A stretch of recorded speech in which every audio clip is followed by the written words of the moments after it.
Representative Vincent, welcome. Are you ready to begin? Yes, ma'am. Thank you, Madam Chair. Thank you, committee. I'm wondering why you didn't put me on this committee. Um, Madam Chair, members of the committee, we do have a video that's going to play, and while it's playing, I'm just going to talk about it. Is that okay? Sure. Okay. So while they're getting that going, this bill, it's a really straightforward bill. It does three things. It's a tax exemption for the Rideau Downs racetrack for all the devastation that you're going to see on the video. And number two is it's going to be a sports economic recovery. And number three, it provides a temporary exemption for 4 years. It does have a sunset. And number four, it encourages business stability. And with everything that had gone on in June with all the fires, after we went through all the fires, this was the aftermath of what you were just seeing.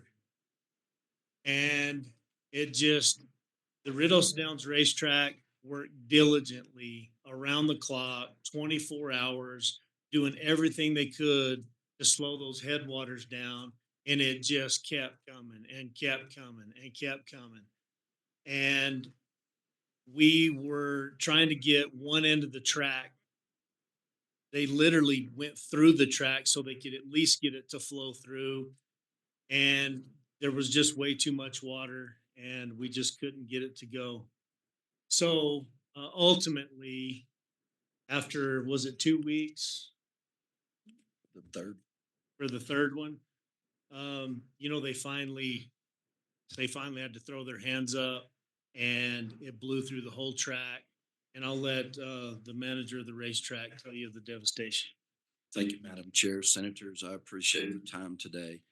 The floodwaters that hit, we fought off two other floods prior to this. We felt that it was somewhat of our community obligation to fight these waters due to the fact the residential area just east of the racetrack, as well as the water treatment plant, the Highway 70 bridge, and the devastation that could have occurred for the pasture lands downstream as well. The main sewer line for the Mescalero tribe, the village of Ruidoso, and the city of Ruidoso run through the infield. And that was a task that we took on, but it resulted in a $12 million loss and growing. This institution has been around since 1946, was the first year that the All-American was ran at Ruidoso Downs. The economic impact to Lincoln County and the surrounding areas is $160 million on an annual basis. Many of the businesses in the area have suffered greatly, but one of the things that I'm most proud of that we sat back and watched what happened in Las Vegas and so forth, we created a task force of all the local leaders and everyone come together. And we had one force in mind was to get the economic engine turned back on for all the businesses, including the racetrack at the area. With that, for the first time, and I've been at Ruidoso, I started in 1991. I was gone for a while, managed some other tracks, and then come back in 2021. So I've had the pleasure when we were passing gaming of working with the great Wendell Chino, and now the president of the tribe, or Padilla, has stepped up in the community, and everyone is pulling together in the same direction. So the effect of Ruidoso Downs is broad reaching in the state of New Mexico for the breeding industry and the United States. As the owner of the property says, if it doesn't happen at Ruidoso Downs, it doesn't happen. So with all that, Madam Chair, Senators, I would appreciate your support on House Bill 447. Thank you. Do we have anybody here in opposition to this bill? Anyone on Zoom in opposition? Vanessa Alexander, you have 1 minute. Thank you. Can you hear me? Yes. Thank you. First of all, the track has been underwater before. I mean, you're talking, almost 10 feet deep at one point. Management didn't learn their lesson then. Since then, for the last umpteen, I don't know, decade, horsemen and the public have been telling management to take action to mitigate the inevitable flooding. And for years, that has fallen on deaf ears. The the idea that just one and only business where the owner is a multi millionaire whose Racino is making millions and millions upon millions of dollars, needing what is essentially an unconstitutional, arbitrary tax break is just outrageous. Ruidoso's management and owners have known about the flooding and what was going to take place if there was another fire for a decade. This is on them. This needs to be their mess to clean up, and there needs to be, at some point, a lesson to Thank you. be learned. Anybody else? We're, okay, let's go to in favor of the bill. Anybody? Hey, if we can get the attendant to hold the microphone, everybody's got a minute.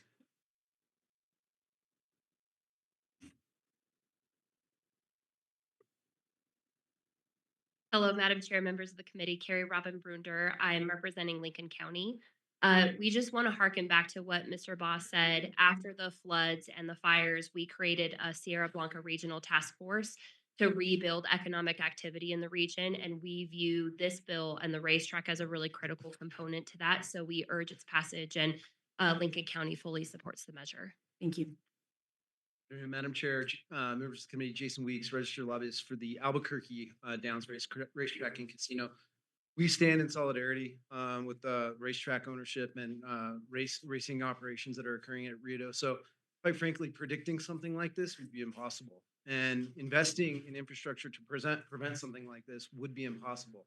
Looking at the images on the screen, I'm not sure you could have done anything relative to infrastructure improvement that would have predicted this. They do need the capacity to try to figure out how to bank some money to get that track up and running. Rio Downs has been there for a very long time. It's an anchor business in the community. It's a part of Rio.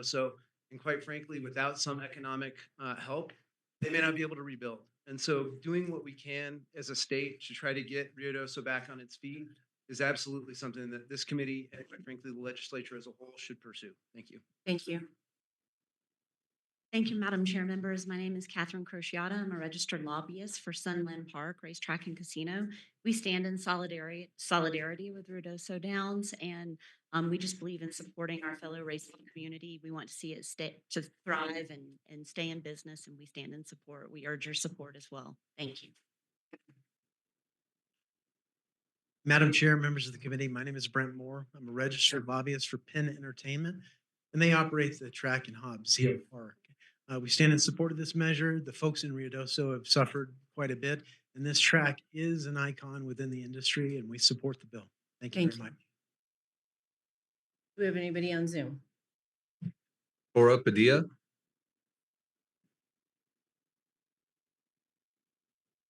Hello, this is Flora Padilla. This afternoon, I want to express my strong support for HB447. And while the Mescalero Apache tribe and its gaming enterprises do not directly benefit from this bill, we do recognize that the racetrack is a key driver of tourism and economic activity in our region. The interconnected nature of our economy means that ensuring the racetrack's recovery will have positive ripple effects for businesses, workers, and communities, including those on the Mescalero Apache Reservation. This bill will provide much needed relief that will allow the track to reinvest in its operations, retain jobs, and continue to attract visitors. This will ultimately benefit the entire regional economy. And this legislation is not just about one business, it is about sustaining a thriving and resilient community for years to come. So we do strongly support this. Thank you. Thank you, Madam President. Richard Bustamante.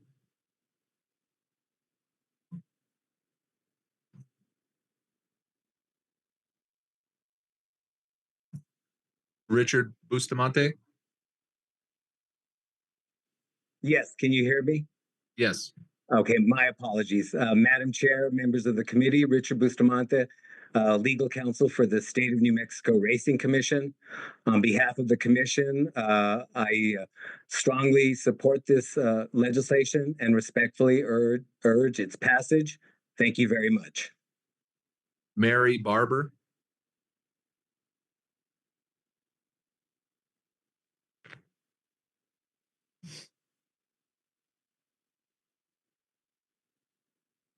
Mary Barber?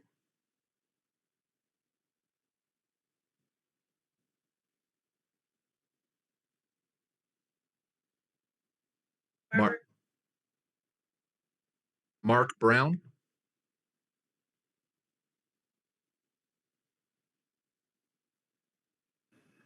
Yes, my name is Mark Brown. I'm from Santa Casia, and my family, we breed, raise, and I train horses at Rio Dos. I was there through the floods and that.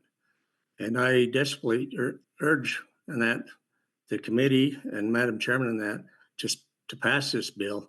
Rio Dos Downs is an economic engine of not just the area, but the total horse racing industry in New Mexico and that.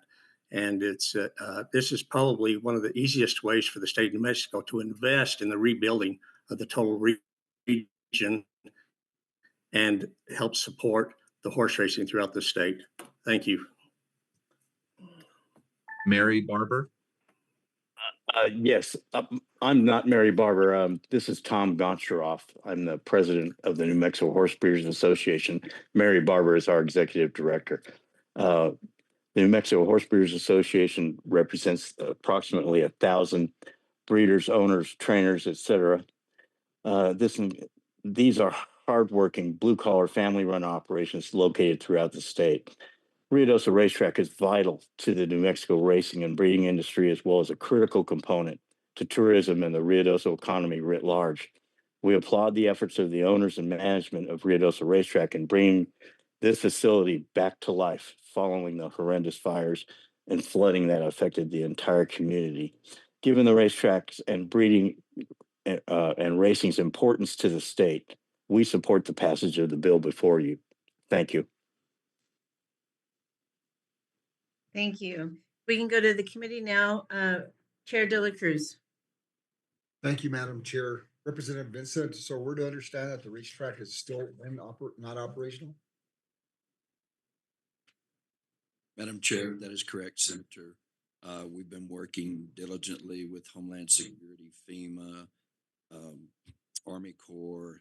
There's been a lot of hoops that we've had to jump through. Region 6 out of Dallas due to waterways of the U.S. We should be getting started. We've done deconstruction. Now we're going to begin the construction portion of it Monday. Talked to the contractors today, and they're going to be running a bypass line from west end to the east end to divert the river so that they can get in and expedite the process. Thank you, Madam Chair. I was one of several legislators that toured not only the racetrack, but also the community to see the scars of the fire that was historical. And having walked around that area, it's clear to me that that flood was historical. Yeah, you can get heavy rain, but you don't get something like what happened there very often, if ever. You said, Madam Chair, you said that there's $160 million of impact. What does that mean exactly? Madam Chair, Representative, it's for the entire region. It's what we bring in from all of Lincoln County. The study's been done numerous times, and the way that it's actually set up, it's 100 million direct due to the racetrack, Representative, another 60 million of indirect because of the racetrack as well. That's a fairly significant number, and I suspect, Madam Chair, that it's probably higher than that because there tends to be quite a multiplier to fiscal impact. It's just very, very concerning. And there's just so much that's not happening economically, Madam Chair. So when the time comes, I'd like to move this bill. Thank you. Thank you. Representative Serrato. Thank you, Madam Chair. Thank you, Representative, for this bill. I have a couple specific questions, just on previous bills that, you presented. So, I'm curious because I know in a previous conversation, that was there a fund set up for Ruidoso, like, we had discussed in rural development for Chavez to kind of fill in that gap before FEMA can, reimburse folks, Madam Chair and Representative? Thank you, Madam Chair. Thank you, Representative Serrato. Are you talking about the Community Foundation or are you talking about House Bill 1? No, the Community Foundation, Madam Okay. Chair, Representative. Yes, ma'am. So, Madam Chair and Representative Serrato, there was a community foundation. And, yesterday, and I hate to be a parrot and just say the same things over and over, but there was nobody realized just how valuable the track was. Our businesses, the End of the Mountain Gods. And after this happened, everybody got together and they're like, wow, this track really brings in a lot of money. And they come to town and they eat in our restaurants and they shop and they buy their wives beautiful jewelry and things like that. And that's just a plug for anybody that wants to buy some jewelry. It's working. But they kept our economy alive, and people were coming to keep it alive, and we really appreciated it. However, that community foundation, they were mainly helping people that had been evacuated and really don't give. Matter of fact, the racetrack, how much did y'all give the community foundation? Madam Chair, Representative Vincent Serrano, over $500,000 from the individuals, owners, and supporters of the racing industry contributed $500,000 to the community foundation. So, Madam Chair and Representative Serrato, they were actually hemorrhaging themselves, but they were willing to give money to the foundation to help the local folks in town, and it did real good. But one thing that we figured out is we didn't have enough money. Whoever has enough money in the community foundations. So we learned from that, and we're trying to spread that around to other communities like yours. That if something does happen, make sure you have a fund set up for your community that can stay super solvent. Thank you, Madam Chair. Thank you, Representative. And just from my understanding, and you may have mentioned it, maybe I missed it when you were saying it, but the amount that you're anticipating from FEMA to eventually, pay, is there a shortfall, a difference between that and what you guys are suffering through? Madam Chair, Representative, FEMA's expense is anticipated to be around 15.8 million. The 12 million that we lost that portion due to our obligations, the rental of the Downs of Albuquerque to move the race meet and so forth. So now we've got additional expenses to put things back that FEMA will not cover. Thank you so much. That helps clarify as well. Thank you, Madam Chair. Thank you. If we can have a Representative Mason.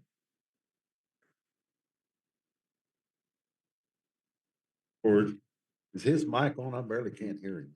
Oh, Madam Chair, that's better. Representative, I apologize. I'll speak loud.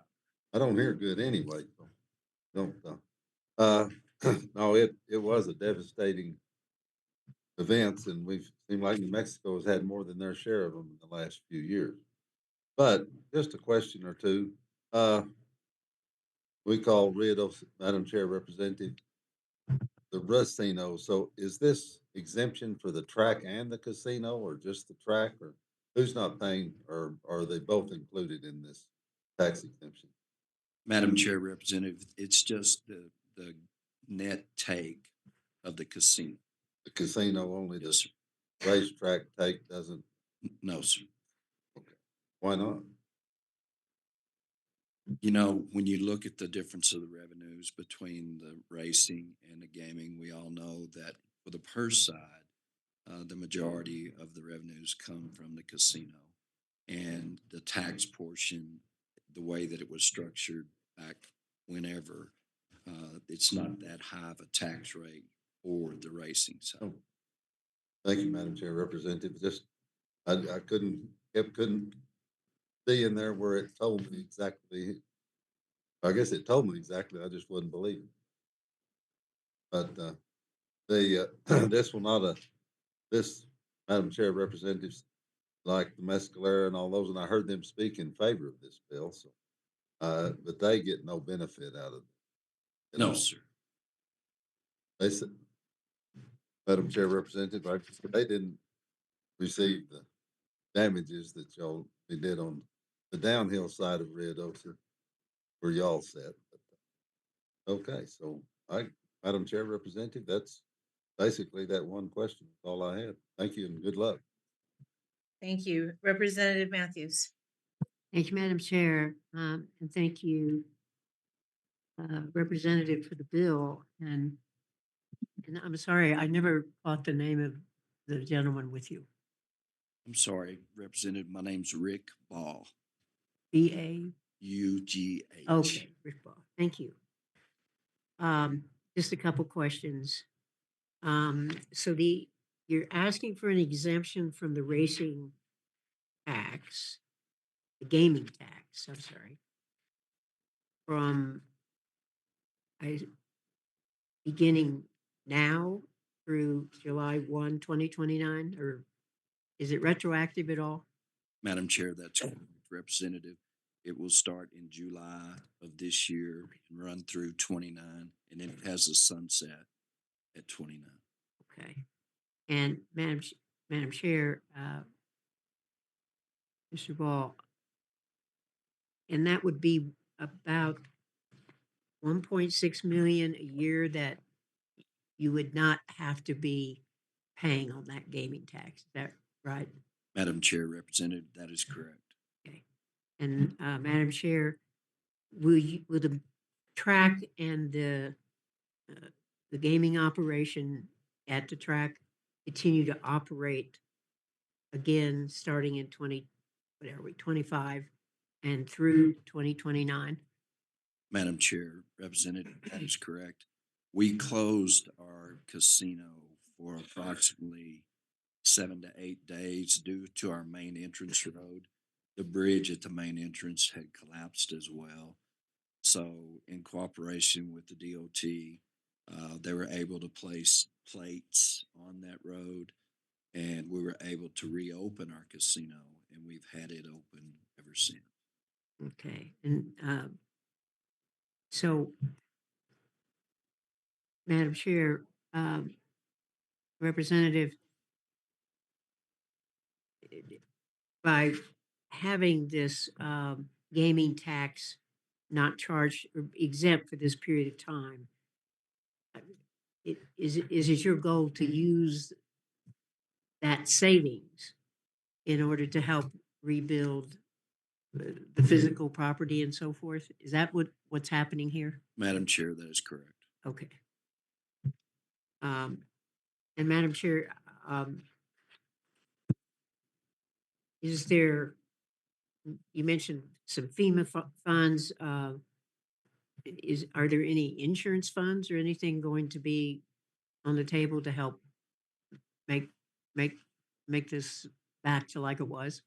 No, ma'am. Madam Chair, I apologize. Representative, there's no insurance. The property is numerous properties in the area sit in a flood zone.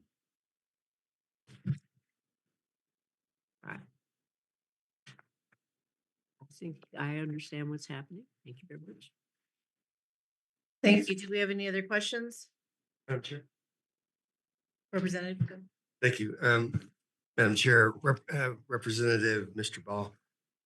Some of my earliest memories were driving up from Roswell. My family, remember and watching the horses run. There were really nice places to sit up in the top, the Jockey Club and Turf Club, but we always would hang out down there by the rail because you could see and almost feel the horses and the excitement. So long history there, and I certainly know I've owned property in Lincoln County on and off for 30 years. I currently don't, but you have some pretty country up there, so I might again soon. Just following up real quickly on Representative Matthews' kind of line of questioning, you said, if I understand it, that you've already invested about 12 million in repairs so far. Is that correct? Madam Chair, Representative, that is correct, and it continues on. I mean, just for example, with your experience at Ruidoso Downs, our tote board, the indicators on that tote board, no one realizes, I mean, that was about a $250,000 hit that we've got there. The drainage system that's not covered through FEMA or Homeland or anything such as that. The replacement, the racetrack surface itself. There's just so many insurmountable expenses that just they keep piling, and there's a science to that racetrack that not many people realize. It's not just dirt, but that track surface is tested, and we achieve a silt and clay content for the safety of the equine athletes and our jockeys as well. Thank you, Madam Chair, Representative and Mr. Bell. Um, you've put about 12 million in. How much more do you anticipate that you'll have to spend? Another 12 to 15, I would guess. Madam Chair, Representative, every time I turn around, it's growing because we're going to have to, with the assistance of NRCS, and I'd like to go back just for a second. When I come back to Ruidoso in 21, the river had silted in over 8 feet. And I had given notice to National Resources and Conservation Service that we've got a problem, and got them to come out in 22 and acknowledge the problem. And in 23, the culverts on the west end had silted in, and we only had like 40% capacity of usage for that water to flow. And they come in and just clean 200 feet east and west. Within 10 days, it was silted back in. And I told them, you're going to get me in trouble. And we can't get in that river. We can't touch it. So here we are today. Thank you, Madam Chair, Representative. So it'd be fair to say at 1.6 million a year for 4 years, that's $6.4 million. That'll help get things back into shape, but it's sure not going to make you. But it ought to be a good start. Is that what I'm hearing, Madam Chair? Representative, that's correct. I'll conclude with one other thing, and that is not only is there the casino there, there's also and the racetrack, obviously, but you also host a lot of events. And I've been to, if I recall, Cowboy Symposium is a very big event, and there's other things that you host in the community as well. Am I remembering that correctly? Madam Chair, Representative, we also have our sale company, and we sell approximately 400 head of horses on an annual basis at Ruidoso as well. We had looked at moving the horse sale to Albuquerque this year as well, but it just wouldn't work. So we had to go back to Ruidoso. So we had 2 different crews in 2 different places to achieve that goal. And as Representative Vincent alluded to, the community was very grateful that we brought the sales. Madam Chair, I'll conclude just by saying it's a huge economic driver down in our part of the world. So encourage the committee to support it. Thank you all. Thank you. Chair Linder. Thank you, Madam Chair, and I apologize for walking in late. I'm sure that you've discussed this, but I will ask a question nonetheless. Define for me temporary as it relates to the bill. Madam Chair, Representative, we're talking about through 29, and then there'll be a sunset clause in 29. So for the years 25 to 29, there will be no taxes paid by your operation to this state. Madam Chair, Representative, no gaming tax. Gaming tax to this. And then in regards to then no gaming tax, who owns the racetrack? A gentleman by the name of Johnny Trotter and his wife Janet Trotter. Okay, and where do they reside? He runs the feeding operation in Hereford, Texas, but he has a residence in Ruidoso as well. Okay, so he's from Texas, but lives in Ruidoso, or has a house in Ruidoso. Correct. Okay, so my questions stem from the LFC, the FIR report in regards to some of the substantial or significant issues that is flagged in here in regards to identifying, in regards to this matter, one of the gaming operations amongst the many in the state of New Mexico that would receive this type of benefit, which, correct me if I'm wrong, Madam Chair and Representative, would this be the first time this is happening? Madam Chair, Representative, is as far as I know, yes. Okay. And Madam Chair and Representative, would this be then in any way, shape, or form a opening up of the gaming compacts that tribes enjoy in regards to their gaming operations and them having to pay a share of their profits towards the state? Madam Chair, Representative, I'll have to defer to.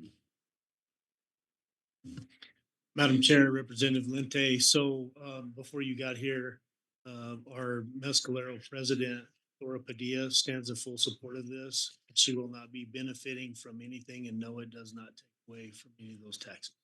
No. I guess my question is, does this violate in any way or open up the gaming compacts in regards to this special privilege being offered to the Downs that none of the tribal casinos, any other racetrack, as I'm reading here, or casino benefit from today? Madam Chair, Representative Lente, not to my knowledge. Madam Chair and Representative, is there anyone from the Gaming Control Board here? This is and Madam Chair and Representative, I bring this up only because this seems a great benefit. I mean, I understand what you guys have gone through, and I sympathize for everything. We went to go tour the operation, but in my mind, this is the reason why any one business carries insurance. This is why any one business knows that when they build a facility in any one place, that there's a risk involved in that. And I've been to your operation; it's beautiful, and just I apologize for everything that has gone on over the past year and a half in regards to the flooding and the fire and so forth. But it seems to me, though, that it's almost, and I'll call it what it is in my mind, coming in late, and I'm sorry that I did so, but almost a sweetheart deal for this racetrack and casino. That if this is the benefit provided to this should be a benefit provided to all the other casinos in the entire state.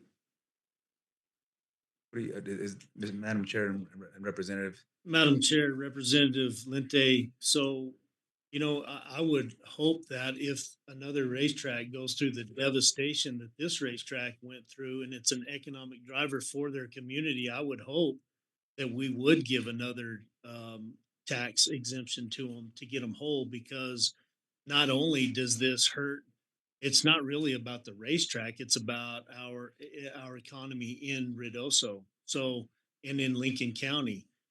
For example, I was speaking with President Padilla at Mescalero, and when they went down, they were down 36% just in Mescalero, because as the West Texas money comes into Lincoln County, they stop off at the racetrack, they have a good day there, and then they either go to town to eat or they go to our casinos.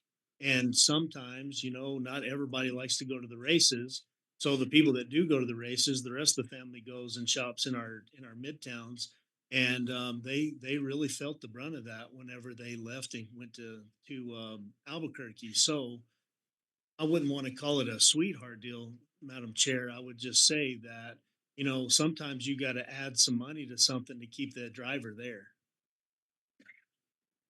And Madam Chair and Representative, I fully understand. I mean, we all went through COVID, and I know the shutdowns during that time held a great impact to many of the casinos around the state and small businesses and alike. But when I look at something like this and realize that it's for one racetrack and casino, knowing that one family owns it, that are not resident or citizens of the state of New Mexico, I make the distinction immediately that you have tribal operations that, if they enjoyed this type of benefit, could provide their membership with much more benefit for their government, from their government structure, police, healthcare, social security, all these other things. That's why they built their casinos. So if this is given for this is provided for one, in my mind, it should be provided for all. So that's for that reason, Madam Chair, I can't support this measure. Thank you. Do we have any other questions? I have a couple. Um, so we were actually for the interim committees, we were scheduled to go down to Ruidoso, and I think you all were even going to host us. And that's when all this devastation happened. And so since then, we've had time to go up and we've looked at it. I think, the pictures are worth 1,000 words. I think those are very impactful. Um, once again, I look at that there is a sunset on this. I get that, um, trying to make you whole is important, but I also think it's not just the racetrack; it's the whole community, is what I see. And so, do we know who was responsible? What were you all responsible for the flooding? We heard that at the beginning. Who was responsible for the flooding? I mean, I know besides not, Mother Nature, but was there preventative things that we could have done or you could have done ahead of time? Madam Chair, that's an excellent question. NRCS was told that we had a problem, and I know from 91 until 1996, we took it upon ourselves to clean that river, and we were told to stop. And once again, when I come back and saw the condition of the river, it was just like that's all that can happen. Nothing else can happen. But once the fire started, there was a levee, a weir in the infield, and they tore that weir out, which diverted water downstream to the pastures, but it wasn't functioning, and that's what caused the silting and reduced the flow capacity of water to go through that area. And explain to me who NRCS is. NRCS, National Resources and Conservation Service, who reports up to USDA. So they're the feds. Okay. I mean, and I hear that the insurance piece, I don't understand. I know for within my own family, we were given notice this past year, in fact, regarding fires, that we weren't going to be renewed because we were now in a fire zone. Why didn't the racetrack have insurance? Madam Chair, we were in a flood zone. Flood They zone. would not insure that area. Was it ever insured? Madam Chair, not to my knowledge. All righty.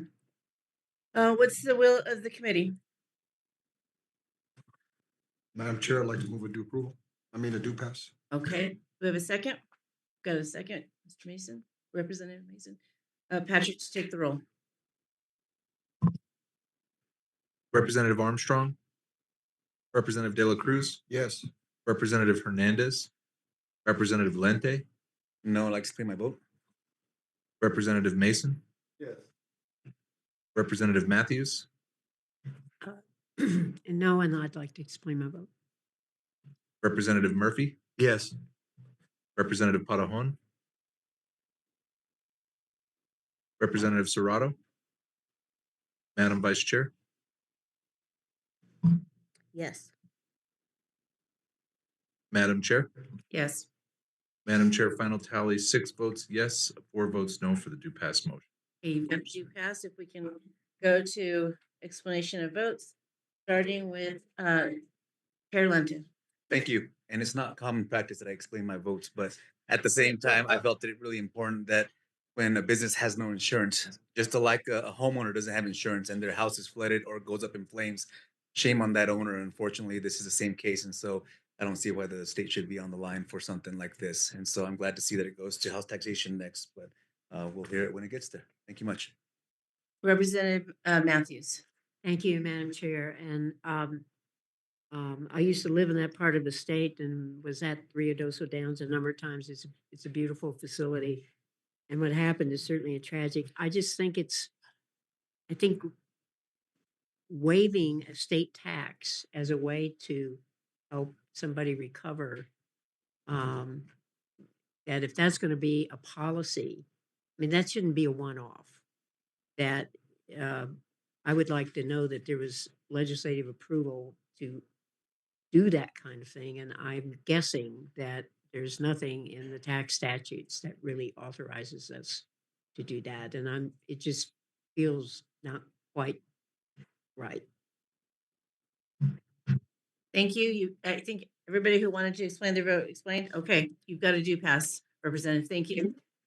Thank you, Madam Chair. Thank you, committee. Thank you.